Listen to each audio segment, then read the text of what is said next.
Assalamu alaikum guys, and welcome to another episode of Smile to Jannah. What I'm about to tell you has shaken the world economically. It's about 12% of the total global trade volume. That's a huge amount. As we know, Israel has been continuing its attacks on Gaza undeterred as the rest of the world watches on. The Muslim majority countries have not done anything substantive. They're like a man watching his wife get beaten up while he speaks to the attacker's friend, telling him that he condemns the attacks. Oh yes, indeed. In the world of politics, money plays a big role. You want change? Unless it affects their pockets, it won't make a difference. When Britain ruled the United States did a boycott of British goods in 1765, and this played a crucial role in American independence.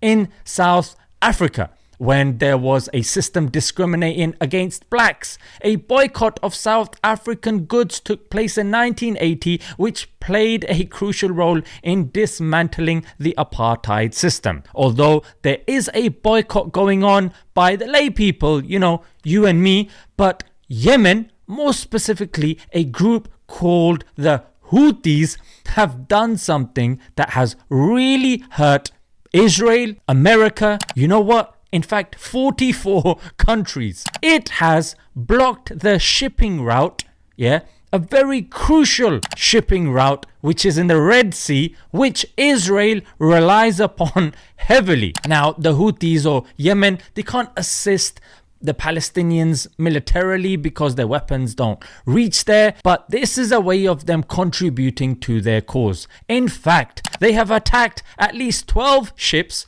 causing 4 out of 5 top companies to stop going through there. Even BP, the oil company, has stopped. Energy giant BP is now the latest to pause sending ships through the Red Sea, which has affected global prices of oil. And a United States military official said, "These are attacks that we have not seen in 2 generations. Ships now have to go around. To avoid that route, they have to go around Africa, which can take them up to 14 days longer.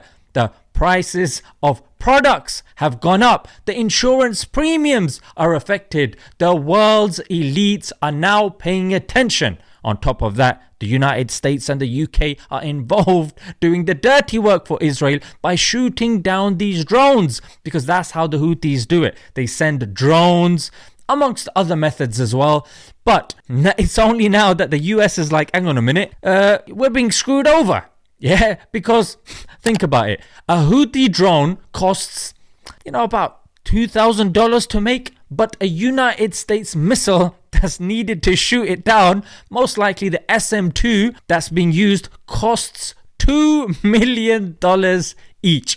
So this is costing them a lot. And when I say them, the United States average taxpayer, the one that's struggling to make ends meet, who's paying for these guys. And did I mention that obviously you're helping the Israeli army as well? And let's take a look at what they're doing. Mate, that's quite insulting actually. If you're taking all that money, at least spend some of it on dance classes and sort yourselves out, frankly. You know what I mean? So look, the Houthis, this is an image taken from CNN, they're wearing their thobe. You know what I mean? Thobe wearing, sandal wearing people who are finally making the world pay attention to the consequences of Israel's attack and, frankly, their stupidity. It reminds me of university, when the professor would tell a student to get out. And when he refused, the teacher would say, "I won't carry on till he leaves." And then the rest of the students, because obviously, uni is not cheap,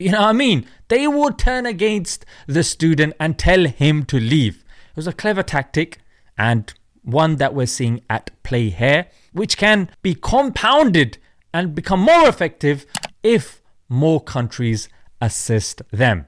Naturally, the United States has come to their rescue and has amassed 10 countries against these sandal wearers, that is, with their $2,000 drones. And I would remind you that this is not just a U.S. issue.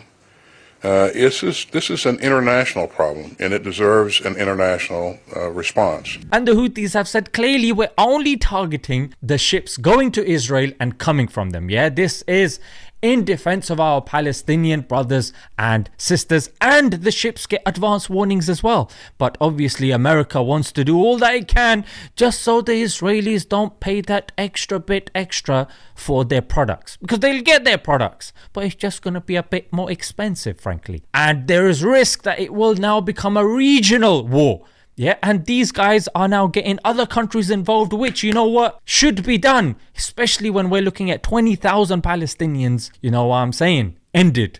It's ridiculous. Yeah, I have to obviously pick my words carefully because of YouTube censorship as well.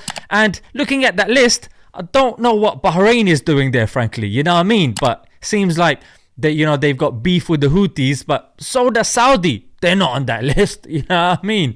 And in a case like this, you got to put your beef to one side, frankly. Considering the bad news that we get and how powerless we feel because the Muslim majority countries are not doing anything substantive, hearing something like this is a breath of fresh air, frankly, yeah? And I hope it will inspire more Muslim countries to do something, especially economically, like I've discussed, that has been known to make a difference in history. And of course, Islamically, we know our connection with Allah is the most important. So to make sure that we are maximizing on that, because obviously you got to tie your camel, but you make a dua as well. You know what I mean? So there's means, and of course, ultimately there's Allah. Do your best. Allah will do the rest. Let's leave it there, guys. Until next time.